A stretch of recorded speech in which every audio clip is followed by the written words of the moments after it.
Mu'alif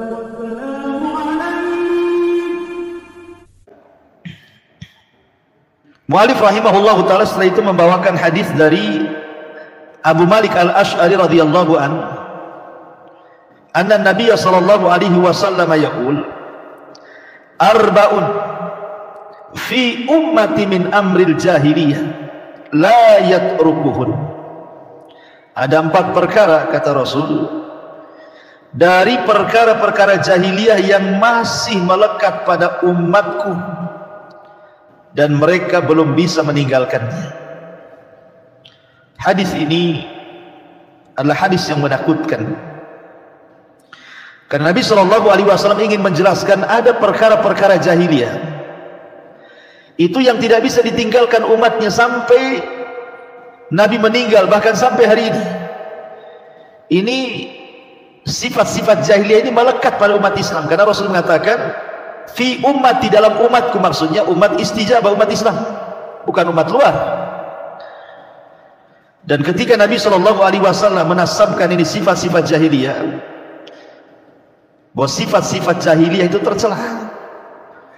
Makanya di dalam Al-Quranul Karim, kalau menjelaskan sesuatu yang buruk dan tercela itu selalu dikait-kaitkan dengan jahiliyah.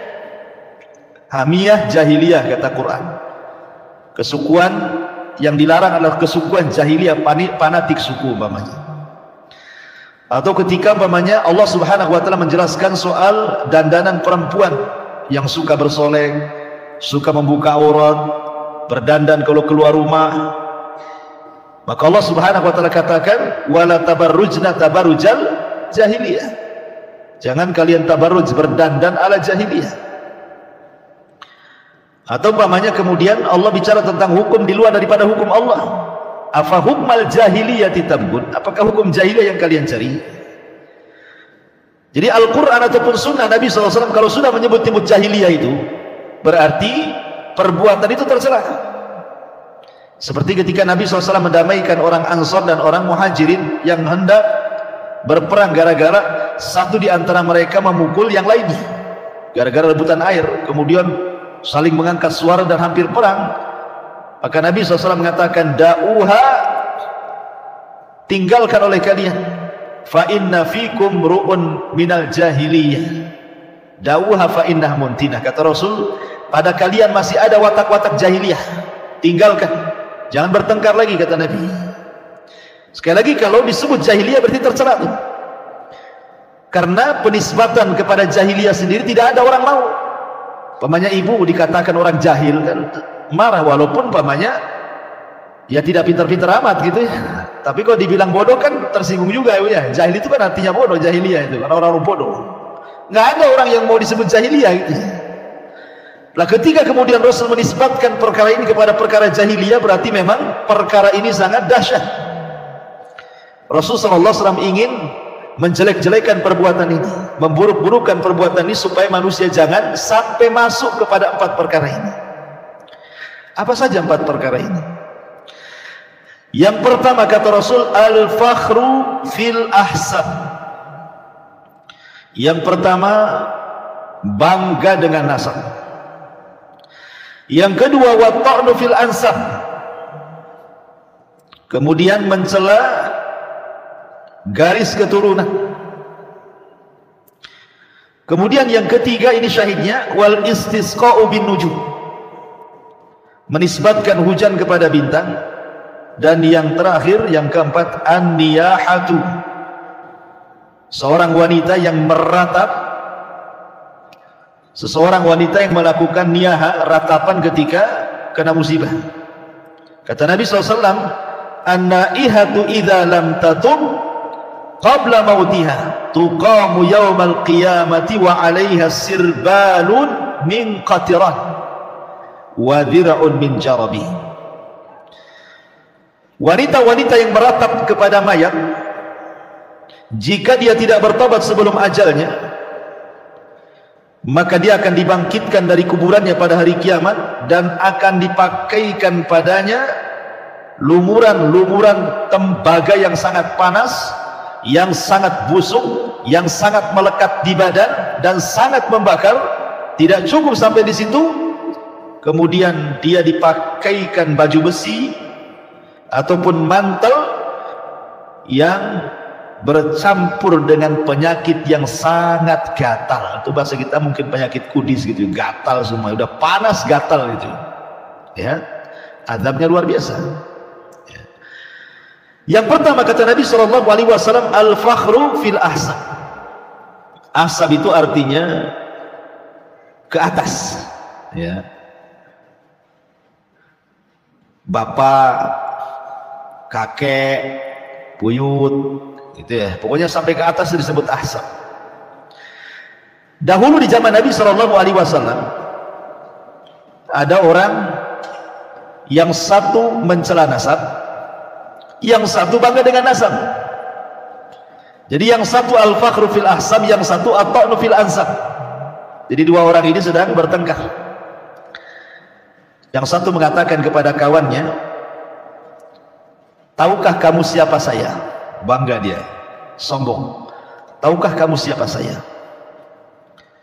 Kemudian dia mencela kawannya, amma anta fala ummalaka. Adapun engkau saya tahu, kamu ini turunan siapa? Kemudian yang sombong dengan nasabnya dia mengatakan, saya loh anak fulan ibnu fulan, fulan ibnu fulan, fulan ibnu fulan. Disebutkan kakek buyutnya sampai ke atas beberapa orang dengan sangat sombongnya, karena merasa mungkin kakek buyutnya mungkin orang-orang hebat, para pejabat, para pahlawan mungkinnya. Kamu tahu nggak kalau saya ini turunan raja ini, raja itu sampai ke Majapahit, atau umpamanya tahu nggak saya ini putra ini itu sampai ke Hayam Wuruk sana. Jadi dia bangga gitu ya, dicela kawannya. Adapun engkau pasti kamu tidak sehebat keturunan saya. Akhirnya kemudian datang Nabi SAW lewat nih. Kemudian Nabi SAW marah, ngapain kalian sombong dengan nasab dan menghina nasab orang? Kemudian Rasul menceritakan dua orang di zaman Nabi Musa, kondisinya persis seperti dua orang ini. Kata Nabi SAW, dahulu di zaman Nabi Musa ada dua orang yang bertengkar soal nasab. Yang satu mengatakan, tahukah kamu siapa saya? Saya fulan, ibnu fulan, ibnu fulan, ibnu fulan, sampai 9 kakek buyutnya disebut dengan bangganya, dan dia menghina kawannya dan mengatakan, amma anta fala ummalak. Kalau aku tahu kau tidak punya nasab sebaik aku. Kemudian kawannya dengan malu-malu menyebutkan nasabnya. Kalau saya si fulan, ibnu fulan, ibnu fulan, kakek ketiga dia tidak mau sebut. Akhirnya dia terdiam pada kakek kedua. Kenapa tidak mau disebut? Karena kakek ketiga kafir tuh, bukan seorang muslim. Dia tidak mau menyebutkan kakek buyutnya yang kafir. Diulang lagi sama dia, adapun saya fulan, ibnu fulan, ibnu fulan, ibnul Islam.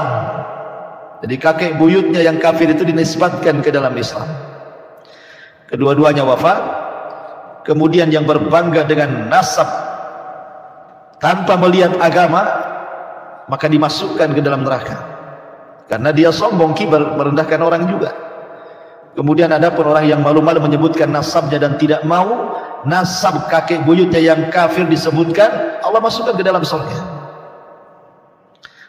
Begitulah perkara jahiliyah yang masih ada di zaman sekarang kan, Bu. Orang-orang yang kemudian mencela nasab dan berbangga dengan nasab. Makanya dahulu di zaman Rasul, Abi Dzar Al-Ghifari radhiyallahu anhu pernah mencela Bilal. Karena Bilal ini kan seorang budak. Abi Dzar ini kan pemimpin kabilah, merasa derajatnya lebih tinggi, Bilal ini lebih rendah, tidak punya nasab. Dicela Bilal. Maka Nabi SAW marah kepada Abi Dzar dan mengatakan, ya Aba Dzarrin a'ayyartahu bi ummi. Wahai Abi Dzar, apakah kamu menghina dengan menghina ibunya Bilal? Innaka mru'un fika jahiliyah. Sesungguhnya dalam dirimu masih ada sifat jahiliyah, kata Nabi. Tidak boleh seseorang itu membanggakan dengan orang tua dan menghina orang tua orang lain dengan mengatakan, paling bapakmu itu tukang ya, bapakmu itu ya tukang ngantar-ngantar COD. Oh, bapak saya lihat tuh lagi tugas di Polda katanya. Nah, ini kan, ini menghina nasab orang, berbangga dengan nasab sendiri. Kan ada itu anak pejabat yang sombong-sombongan di jalan, ugal-ugalan gitu ya.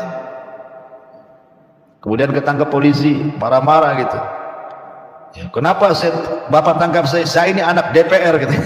Kan ada ya, orang yang bangga kayak gitu ya. Oh. Jadi terkadang masih ada, bahkan di lingkungan yang kecil, umpamanya di yayasan atau di masjid, mungkin anak ketua yayasan gitu ya. Kau jangan macam-macam ya, aku dulu anak ketua yayasan di sini. Nah, ini kan sama juga. Jangan macam-macam, saya anak RT di sini. Baru anak RT itu bangganya. Jadi jangan sampai kemudian seseorang sombong, nggak boleh. Itu perkara jahiliyah, itu nggak boleh kayak gitu. Berbangga dengan nasab dan merendahkan nasab turunan orang. Adapun kalau dalam bentuk ikhbar, penghabaran sih nggak apa-apa. Jadi itu bukan membanggakan nasab, seperti Rasul mengatakan dalam peperangan itu, ana Muhammad, ana ibnu Abdul Muttalib. Saya Muhammad dan saya adalah turunan Abdul Muttalib. Abdul Muttalib itu raja daripada raja Quraisy saat hidupnya. Jadi kalau sifatnya menghabarkan tidak apa-apa. Pamannya ibu ditanya, ibu ini orang mana ya? Kok saya agak kenal? Iya, saya ini anaknya si Anu. Jadi bapak saya punya bapaknya si Anu. Itu yang punya pom bensin. Ya kan? Kalau hanya menghabarkan saja, tidak ada tendensi pribadi ya. Hanya orang ditanya ya jawab gitu saja. Tidak ada di situ niat merendahkan nasab orang. Tidak ada juga membanggakan nasab sendiri, hanya menghabarkan karena ditanya ya tidak masalah. Tetapi kalau sudah ada tendensi, sudah ada kepentingan pribadi, kemudian ada niat-niat yang kurang bagus, seperti mamanya mengaku walinya, mengaku saudaranya. Kan banyak di Batam nih, saya itu saudara si Anu loh, padahal tidak ada tuh, ngaku-ngaku aja tuh saudaranya si Anu tuh. Ya. Kadang-kadang kan seperti itu, mamanya mau ngurus apa gitu ya, KTP atau SIM atau apa gitu kan, ngomong saya masih keponakannya si Anu tuh katanya, tolong dipermudah katanya. Itu kan ngaku-ngaku namanya, nyambung nasabnya dengan si Anu itu ada kepentingan ya. Atau bahkan yang lebih itu, ada kepentingannya itu hanya untuk popularitas, seperti mamanya ngaku Habib, turunan Nabi, modal mancung saja gitu ya, modal Arab. Kan orang Indonesia bisa dibodohi ini kan, umpamanya hanya kepentingan saja. Nah, itu nggak boleh masuk pada sabda Nabi Shallallahu Alaihi Wasallam, al-fakhru fil ahsab wa ta'nu fil ansab. Termasuk juga tidak boleh mencela orang tua orang lain. Nanti anak yang punya orang tua mencela orang tua kita lebih jahat dibandingkan kita mencela orang tua orang lain itu. Itu masuk juga di sini, mencela nasab. Oh, dasar bapakmu, ya patutlah anaknya kayak gini, bapaknya aja kayak gitu. Nah, jadi terkadang kesalahan anak, pamannya anaknya mencuri, yang dicela bukan anaknya, bapaknya. Oh, dasar patutlah bapaknya garong, anaknya nyuri jadinya. Nggak boleh ibunya. Nah, nanti anaknya ini bisa mencela orang yang mencela. Orang tuanya bisa dicela jauh lebih jahat dibandingkan ketika dia mencela ayahnya atau ibunya atau kakeknya atau neneknya. Dan itu nanti masuk pada bab durhaka kepada orang tua tanpa secara langsung. Kita tidak mencela orang tua kita, tetapi orang yang mencela orang tua kita disebabkan kita mencela orang tua dia. Nah, itu namanya masuk pada at-ta'nu fil ansab, tidak boleh. Kemudian yang ketiga, wal istisqa binujum, ini yang jadi pembahasan yang kita akan bahas nanti, menisbatkan hujan kepada bintang. Kemudian yang terakhir, wan niyahatu, dan juga wanita-wanita yang meratap karena kematian. Sebenarnya yang meratap itu tidak mesti wanita, laki-laki juga ada yang meratap, punya. Tetapi kan hadis ini bicara tentang keumuman. Umumnya yang suka meratap itu biasanya perempuan karena lebih berperasaan. Lain dengan laki-laki kan pakai akal. Sehingga sedikit orang yang meratap dari kalangan laki-laki, bukan tidak ada. tapi yang perempuan itu yang lebih banyak. Apa sih artinya an-niyahah itu? Niyah itu artinya seorang wanita yang tidak rela, seorang wanita yang tidak ikhlas, seorang wanita yang tidak redha ketika orang-orang yang dicintainya meninggal dunia. Umpamanya ibu suaminya meninggal, saya nggak mendoakan Bu ya, ini kan umpamanya. Jadi umpamanya, jangan ibu lah, yang lain aja lah. Umpamanya ada seorang wanita suaminya meninggal, atau anaknya meninggal, atau ayahnya meninggal, nggak redha dia, nggak ikhlas, sehingga kemudian dia tasahud, ya pokoknya hatinya nggak ikhlas, nggak redha, nggak rela, lisannya pula menunjukkan ketidakikhlasan, ridwan dan relaan. Dengan cara apa? Meraung-raung. Tidak cukup tuh lisannya meraung-raung, kemudian badannya pun action gitu ya, tangannya merobek-robek pakaian, ambil gunting dicukur rambutnya, ya, kemudian ambil air 1 ember digujurkan di badannya, kadang-kadang guling-guling gitu ya, kayak orang kesurupan Bu, ya kan? Nah, itu namanya niyah. Ya, ada wanita-wanita sampai seperti itu, dan saya pernah menyaksikan itu. Ada seorang anak wanita, padahal ibu ini sudah tua, saya lihat usianya sudah 50 tahunan lah, orang tuanya mungkin sudah ya 70 tahunan lebih begini orang tuanya itu lagi nazar. Jadi ustadz itu yang sedang mengarahkan di situ, meminta kepada anak laki-lakinya untuk mentalkin orang tuanya yang sedang nazar. Ini anak perempuannya dengar gitu ya, disangkanya sudah mati. Wah, teriak-teriak dia, teriak-teriak, enggak peduli itu, enggak punya malu pokoknya, gulang-guling, padahal tamu banyak tuh. Akhirnya sama orang-orang diikat, diamankan, dimasukkan ke dalam kamar, dikunci kapok di dalam tuh. Jadi enggak boleh seperti itu. Kita harusnya ketika menghadapi musibah itu harusnya istirja kan Bu ya, inna lillahi wa inna ilaihi raji'un. Semua datang dari Allah, kembali kepada Allah, tenang jadinya ya. Tapi kalau kemudian seseorang meraung-raung, apa manfaat kepada si mati? Tidak mungkin hidup lagi dia. Maka doakan yang terbaik kepada orang yang meninggal itu. Baik, ma'asyiral muslimat yang dimuliakan Allah Subhanahu wa taala. Kemudian mu'alif rahimahullahu taala menyebutkan dalilnya yang ketiga adalah riwayat Imam Bukhari dan juga Muslim. Ada yang mengatakan riwayat ini ada di Bukhari saja, tidak ada di Muslim. Dari Zaid bin Khalid radhiyallahu anhu, dia berkata, "Shallana Rasulullah sallallahu alaihi wasallam salat as-subhi bil Hudaybiyah. Ala ithri samai kanat min al-lailati. Falamman sarafa aqbala 'ala an-nas faqala hal tadruna madza qala rabbukum? Qalu Allahu wa rasuluhu a'lam. Qala asbaha min ibadi mu'minun bi wa kafirun. Fa amma man qala mutirna bi fadlillah wa rahmatihi fadzalika mu'minun bi wa kafirun bil kaukab. Wa amma man qala bi naui kadza wa kadza fadzalika kafirun bi wa mu'minun bil kaukab." Jadi kata Zaid ibn Khalid ini, dia bercerita Nabi SAW pernah mengimami sholat subuh di daerah Hudaybiyah. Setelah semalaman turun hujan, jadi ada bekas-bekas hujannya. Malamnya turun hujan, paginya Rasul sholat subuh bersama para sahabat. Kemudian Nabi SAW bersabda setelah sholat subuh itu, menghadap para sahabatnya dan mengatakan, "Tahukah kalian apa yang difirmankan Allah kepada kalian saat turun hujan?" Itu maksudnya. Karena kebiasaan Rasul itu kalau selepas sholat subuh terkadang nanya-nanya mimpi, ya. Jadi sahabat itu ditanya sama Nabi kalau setiap sholat fajar itu, siapa yang bermimpi tadi malam?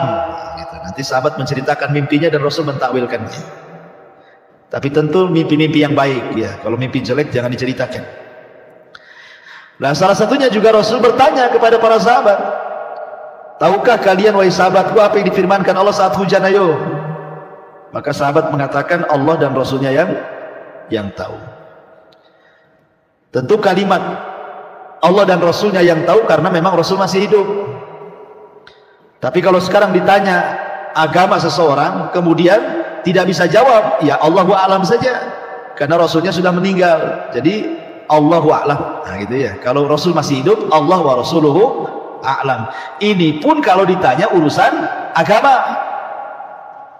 Kalau ditanya urusan dunia, maka jangan bawa-bawa Rasul, karena orang selain Rasul lebih hebat ilmu dunianya dibandingkan Rasul. Makanya Rasul mengatakan antum a'lamu bi umuri dunyakum, kalian lebih hebat perkara dunia kalian dibandingkan diriku. Jadi maksudnya di sini kata-kata Allah wa Rasul a'lam ini adalah bercerita tentang agama. Dan di masa hidup Rasul makanya dibawa-bawa Rasul. Kalau sekarang Rasul tidak ada, orang ditanya soal agama, maka kita katakan Allahu a'lam, saya tidak tahu. Ya.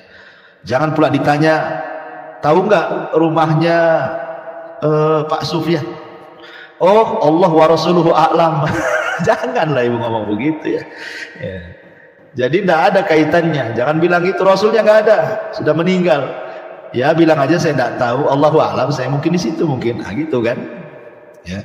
Baik. Maka Nabi SAW mengatakan, memberikan etika apabila turun hujan. Kata Nabi SAW,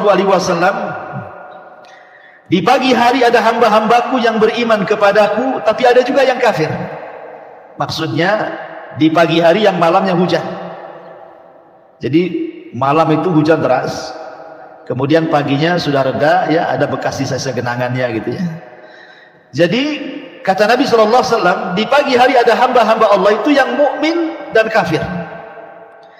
Adapun yang mukmin ketika dia mengatakan mutirna bi fadlillahi wa rahmatihi, oh kami semalam dihujani karena karunia dan rahmat Allah. Kalau dia ngomong begitu berarti dia sedang beriman dengan Allah dan kafir dengan bintang-bintang.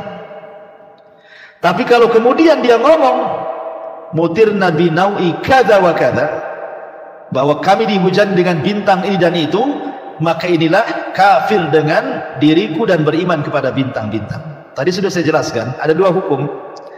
Hukum yang pertama, kalau hujan dinisbatkan kepada bintang, bahwa bintang itulah yang menurunkan hujan dan tidak dilibatkan Allah di situ, berarti syirik besar. Tapi kalau dia yakin Allah yang menurunkan hujan, tetapi disebabkan peredaran bintang itu kemudian turun hujan, berarti syirik kecil. Itulah bedanya di sini ya. Ya, bedanya hanya sekedar menjadikan sebab, sama mengatakan bahwa bintang itu pelaku. Kalau bintang itu pelaku berarti syirik besar. Tapi kalau bintang itu hanya sebab saja berarti syirik kecil. Nah gitu ya. Itu perbedaannya. Tapi kalau bintang itu tidak dijadikan pelaku dan tidak dijadikan sebab, hanya hujan bertepatan dengan bintang itu, maka itu tidak apa-apa. Sama dengan kita ngomong hujan bertepatan hari Sabtu. Nah, nggak apa-apa. Bukan hari Sabtu yang menurunkan hujan. Ya. Jadi inilah rincian para ulama. Ma'asyiral muslimat yang dimuliakan Allah Azza wa Jalla. Kemudian juga Imam Bukhari dan juga Muslim meriwayatkan dari Ibnu Abbas radhiyallahu anhu yang semana dengan hadis sebelumnya. Wa qala ba'duhum laqad sadaqa naw'u kadza wa kadza. Fa anzalallahu hadhihi al-ayah fala uqsimu bimawaqi'in nujum. Wa innahu laqasamun law ta'lamuna 'azim. Innahu laqur'anun karim fi kitabim maknun la yamassuhu illa al-mutahharun tanzilun min rabbil alamin afa bihadzal hadithi antum mudhinun wa taj'aluna rizqakum annakum tukadzibun. Dan berkata sebagian mereka, sebagian manusia, sungguh telah benar bintang ini dan bintang itu. Jadi ketika di zaman jahiliyah ada yang kemudian menisbatkan hujan itu kepada bintang dan mengatakan sungguh telah benar bintang itu yang menurunkan hujan, bintang ini yang menurunkan hujan, dan begitu seterusnya. Maka turunlah ayat Al-Quran membantah mereka. Lalu aku bersumpah dengan tempat-tempat beredarnya bintang-bintang. Fala uqsimu bimawaqi'in nujum. Aku bersumpah dengan tempat-tempat beredarnya bintang-bintang. Wa innahu laqasamun law ta'lamuna 'azim. Dan sesungguhnya Itu benar-benar sumpah yang besar sekiranya kamu mengetahuinya. Innahu laqur'anun karim fi kitabim maknun la yamassuhu illal mutahharun. Dan ini sungguh Al-Quran yang sangat mulia dalam kitab yang terpelihara Lauhil Mahfuz, tidak ada yang menyentuhnya selain hamba-hamba yang disucikan, maksudnya para malaikat. Tanzilu min rabbil alamin, yang turun dari Rabb alam semesta. Afa bihadzal hadithi antum mudhinun, apakah kamu hendak menganggap remeh berita-berita Al-Quran ini? Wa taj'aluna rizqakum annakum tukadzibun, dan kalian menjadikan rizki yang Allah turunkan kepada kalian tiba-tiba kalian mendustakan. Ini syahidnya di sini bahwa sebelumnya Allah menceritakan bahwa tidak ada hubung kait hujan dengan bintang. Enggak ada hubung kait hujan dengan bintang itu. Ya. Kalau seandainya ada menghubung-hubungkan kait antara hujan dengan bintang sampai mengatakan bintang itu pelaku hujan atau sebab turunnya hujan, maka itu sama dengan taj'aluna rizqakum annakum tukadzibun, menjadikan rizki Allah yang berupa hujan kalian dustakan nikmat itu, kemudian disandarkan kepada selain Allah subhanahu wa ta'ala. Ya. Sering saya analogikan, Bu, kalau seandainya ibu ini baik sama orang, sama anak lah, ibu punya anak, ibu baikin anak itu, ibu sekolahkan sampai perguruan tinggi, dicarikan pekerjaan sampai dapat pekerjaan yang layak, sudah besar digaji jadi orang. Nah, dia orang tapi jadi orang lagi, ya. Kemudian tiba-tiba malah berbuat baik sama tetangga yang ada hubungan jasa dari kecil sampai jadi orang sukses. Kalau ngirim ke tetangganya, nanti bulan depan ngirim lagi ke tetangganya. Orang tuanya nggak pernah dikirim-kirim, Bu, yang membesarkan dia, menyekolahkan dia sampai kemudian mendapatkan pekerjaan sampai mapan. Kalau ngirim duit sama tetangganya, sakit hati enggak, Bu? Oh, sakitnya nyesek, Bu, ya. Kurang ajar anak itu. Saya yang melahirkan, saya yang biayai sekolah, saya yang carikan kerjaan, sudah mapan, tetangga pula dapat hasil, ya. Lah anak ini nggak tahu budi namanya, kan, Bu, ya. Harusnya anak ini bersyukur kepada orang tua yang membesarkannya, kan, Bu, bukan bersyukur kepada tetangganya. Lah itu namanya tidak bersyukur kepada yang telah memberikan nikmat. Lah pada manusia saja ibu bisa marah kalau terjadi pada anak seperti itu, kan. Maka min babil aula tentu Allah juga berhak marah untuk itu, ya. Allah marah kalau seandainya sudah dikasih hujan, kalian syukurnya sama bintang bukan kepada saya, katanya, kan. Marah, kan. Makanya dihukumi sebagai syirik akbar kalau seandainya kemudian bintang itu pelakunya. Tapi kalau dia hanya menjadikan sebab, ya syirik kecil. Dua-duanya syirik, dua-duanya dosa. Makanya di sini Allah mengajarkan kepada kita, hendaklah kita jangan menjadikan rizki yang Allah anugerahkan itu dibalas dengan mendustakan rizki itu, dengan menasabkan kepada selain yang memberikan rizki. Maka dari sini menunjukkan bahwa ucapan manusia di masyarakat itu harus dijaga. Kalau sudah masuk ranah tauhid, ranah akidah, Bu, tolong, ibu sudah ngaji, maka kata-katanya harus lebih terkontrol lagi. Jangan seperti orang awam, seperti mamanya kata-kata yang biasa dikatakan di masyarakat, namanya, kan. Kalau bukan karena kamu, tentu saya ini sudah belangsak, ya, sudah kere, udah jadi pemulung. Ya untung ada kamu, saya ke Batam ditolong, sekarang saya sudah punya usaha mapan di sini. Nggak bisa kayak gitu. Ya memang betul, ya dia yang nolong kita sehingga kita menjadi orang di sini, gitu. Tapi bahasa akidah itu nggak bisa kayak gitu bahasanya, harus dirapihkan bahasanya. Bagaimana caranya, Bu, ngomongnya? Kalau bukan karena Allah, kemudian jangan pakai dan, Bu, ya. Kemudian, kalau dan itu menyetarakan. Kalau bukan karena Allah dan kamu itu tidak boleh. Tetapi harus pakai kemudian. Kalau bukan Allah, kemudian, nah gitu, ya. Allah dulu, kemudian kamu. Nah, tentu saya ini sudah begini begitu. Nah, supaya jangan sampai kita menasabkan nikmat kepada selain Allah, walaupun ibu tahu nikmat itu datang dari Allah, ibu tahu sukses itu datang dari Allah semuanya. Sebab orang itulah kemudian tiba-tiba Allah dihilangkan, orang itu disebut-sebut. Makanya bahasa tauhid itu semua diutarakan, harus jelas. Karena efeknya bisa dosa. Ya, efeknya itu bisa terjerumus pada syirkul asghar ataupun kufur nikmat, dan dikhawatirkan masuk pada sabda Nabi sallallahu alaihi wasallam, wa innal 'abda la yatakallamu bil kalimati la yulqi laha balan yahwi sahibuha fi nari jahannam. Terkadang ada seorang hamba mengucapkan satu kalimat tanpa sadar, kalimat itu membuat Allah murka, cukup ia dimasukkan oleh Allah ke dalam jahannam. Naudzubillah. Ya, padahal ngomong nggak sadar tuh. Makanya harusnya dibedakan orang yang sudah ngaji dengan yang belum ngaji. Bu, biasakan di masyarakat ngomong begitu itu.